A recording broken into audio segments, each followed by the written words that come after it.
Hi, I'm Dr. Jeff Borenstein, the editor of Psychiatric News, and I'm here with Dr. Jeff Lieberman, the president of the APA. Jeff, welcome. It seems like yesterday that we were sitting here a year ago as you were beginning your presidency, and I want to ask you about that year. Well, time flies when you're having fun, Jeff. It's been a busy year, but I'm happy to say I think it's been a productive year. I think that we've accomplished a lot and also, I think, paved the way for very much more progress going forward.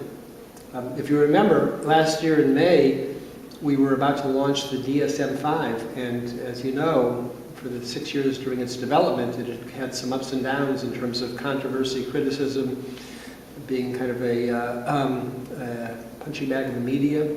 But when all was said and done, it was completed and launched on time. It was very successful in terms of clinicians feeling it was very helpful and user-friendly. And also, it's been on the Amazon top-selling list since its release. So that was really something that I think the APA can be very proud of, as having weathered the storm and fulfilled its goal. But then we had another task before us. As you know, our longtime medical director and CEO, Jay Scully, was retiring. And so we undertook a search and recruited a new CEO medical director, Dr. Saul Levin, who arrived in October and has really hit the ground running and is doing a great job so far. And then, the other thing, which has really been something that's started this year but is going to continue for years to come, is the APA's engagement with the legislative process for healthcare reform. The final rule of the Parity Act was released in November.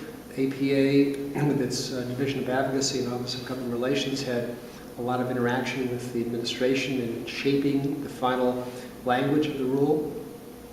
And then we've been very much engaged with Congressman Tim Murphy on his legislation, which is Helping Families in Crisis Act, which was really prompted by the tragic series of violent incidents involving people with mental illness. So the APA has really been in the thick of things when it comes to sort of government legislation and policy, as it should be. It's been an exciting year, and one of the culminating points of the year and at this meeting is Vice President Biden coming to speak. I want to ask you about that. Well, the meeting is a spectacular meeting. The program is just replete with so many really talented and leading figures in science and clinical care and policy and in sort of arts and culture. But really the cherry on the sundae is Vice President Biden, who, because he's been really the figurehead for the administration in addressing the issue of mental illness and addiction, both because of the violence that was occurring, also because of the fact that the military have had a major concern about the psychological wounds of war. Vice President Biden has really become passionately involved and is extremely knowledgeable. And when we asked him, he said, "I want to do this." It was just a question of fitting it into his schedule, and fortunately it worked out. It's exciting, and that will be on Monday. And another exciting event that you'll be a part of as well is a conversation with Dr. Eric Kandel, Nobel laureate, and Alan Alda. And I want to ask you about that. Right. Well, Jeff, as you well know, it's very important for the media to be able to be an effective communicator about issues concerning healthcare, medicine, and mental health care and psychiatry.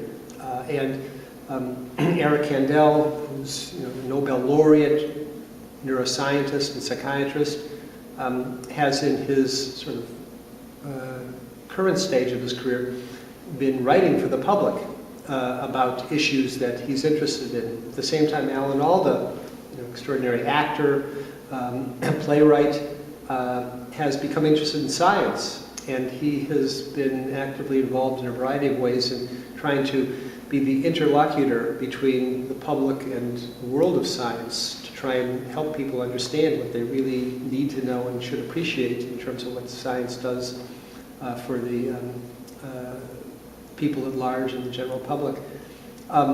So to do a dialogue on media and science, and as it pertains to psychiatry and mental illness, seemed to be a very interesting and valuable thing to do. And fortunately, Eric was willing to do it, and he said, when Alan Alda heard that Eric was going to do it, he said, how could I resist? So we've got that set up also. That's great, and I know you've done a lot as president of APA to encourage increased education of the public and a reduction of stigma and prejudice for people who have psychiatric conditions.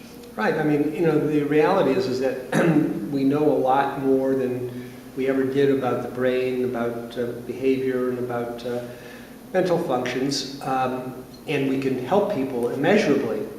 The problem is that in terms of what's known by the general public about medicine and about psychiatry, is a limiting factor in terms of their accessing care. So it's very important, particularly for psychiatry, to engage the public through the media, to educate them and to make them aware of if there are problems, what they can expect, and how to find and get access to the best health care. So it's an important function of the APA to be able to develop this communications capability. Jeff, I want to thank you and congratulate you for an extraordinarily successful year as president. Well, thanks very much. And you know, the work you've done with Psych News and with all of the APA's communication efforts have been extraordinary. So, you know, I think that this is something that will be really a successful dimension of the APA going forward. Well, thank you very much.